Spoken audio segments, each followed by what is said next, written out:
Hey guys, it's Mrs. Chapman.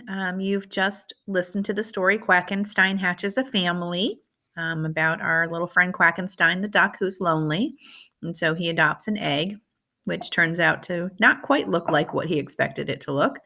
And so the second part of this assignment says to write about a time that you were lonely. Be sure to tell where you were, what you were doing, and how you solved the problem. It says you should have a beginning, middle, and end to your writing.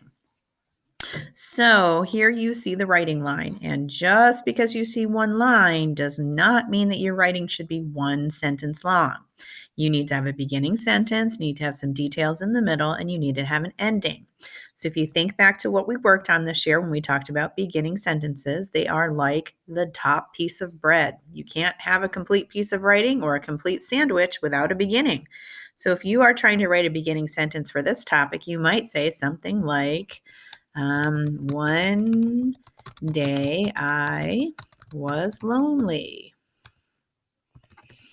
or I was lonely last week, or something like that. After you have your beginning sentence, it says, tell where you were, what you were doing, and how you solved the problem. So those will become the next sentences in your writing.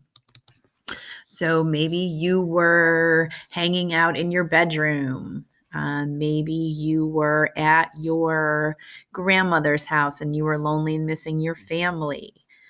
Think about where you were and what you were doing, and then how did you solve the problem? So you can write a sentence about maybe you went outside to play and look for friends. Maybe you wrote a letter to somebody.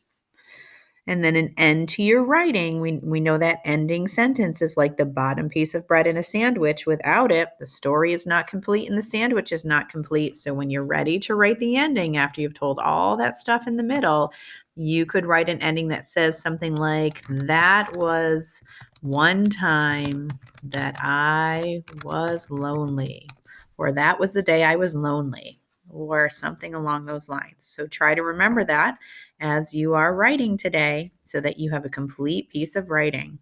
Thanks, friends.